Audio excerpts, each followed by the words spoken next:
இறையேசுவில் பிரியமான சகோதர சகோதரிகளே, இன்று நற்செய்தியில் அன்பு, கீழ்ப்பிடிதல் மற்றும் மகிழ்ச்சி என்ற 3 கிறிஸ்துவ பண்புகளை எடுத்துரைக்கின்றது.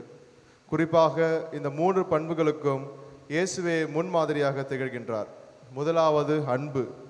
யோவான் நற்செய்தியில் 3ஆம் அதிகாரம் 16 வசனத்தில் நாம் பார்க்கின்றோம், தம் ஒரே மகன் மீது நம்பிக்கை கொள்ளும் எவரும் அழியாமல் நிலைவாழ்வு பெறும் பொருட்டு அந்த மகனையே அளிக்கும் அளவுக்கு கடவுள் இந்த உலகின் மேல் அன்பு கூர்ந்துள்ளார்.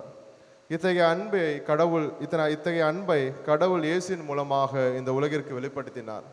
இயேசு என்பவர் கடவுளின் அன்பின் வெளிப்பாடு. அதனால்தான் இயேசு கடவுள் மீது கொண்டுள்ள அன்பை சிலுவையில், அதுவும் சிலுவல் சால்வை ஏற்ற அளவுக்கு நமக்கு வெளிப்படுத்துகின்றார். அவர் எப்பொழுதுமே அவர் எண்ணம் என்னவென்றால், எவ்வாறு இயேசு கடவுள் மீது அன்பு கொண்டு அன்பில் நிலைத்திருக்கின்றார்களோ நாமும் அவ்வாறு கடவுள் மீது அன்பு கொண்டு அவரோடு என்றும் ஒன்றித்தும் நிலைத்திருக்க வேண்டும். பல நேரங்களில் நாம் கடவுளை அன்பு செய்கின்றோம், ஆனால் அவரோடு அன்பில் நிலைத்திருப்பதில்லை. அதன் விளைவு நாம் அனைவரும் பாவத்தில் சாவுகின்றோம், அழிகின்றோம்.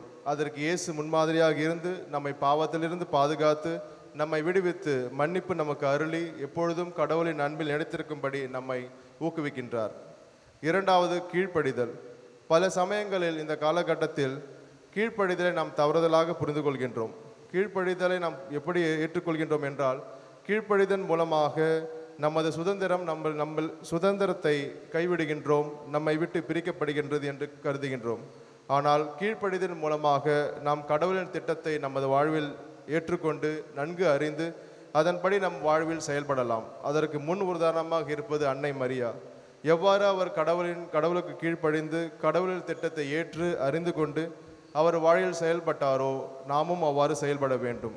ஏன் இயேசுவும் அவ்வாறே கடவுளின் திட்டத்தை நன்கு அறிந்து அவருக்கு கீழ்ப்படிந்து அவர் அன்பை ஏற்று அவர் திட்டத்தில் செயல்படுத்தி இறுதி வரை, ஏன் சிலுவை சாவை ஏற்கும் அளவுக்கு அன்பு கூர்ந்து கடவுள் திட்டத்தை ஏற்று அதன்படி செயல்பட்டார்.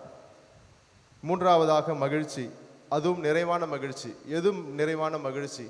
நாம் எப்பொழுதெல்லாம் கடவுளின் அன்பில் நிலைத்திருப்போமோ, எப்பொழுதெல்லாம் கடவுளின் கட்டளை கீழ்ப்படிந்து அதன்படி நமது வாழ்வில் செயல்படுவோமோ அதுதான் நிறைவான மகிழ்ச்சி என்று இயேசு இந்த நற்செய்தியில் கூறுகின்றார்.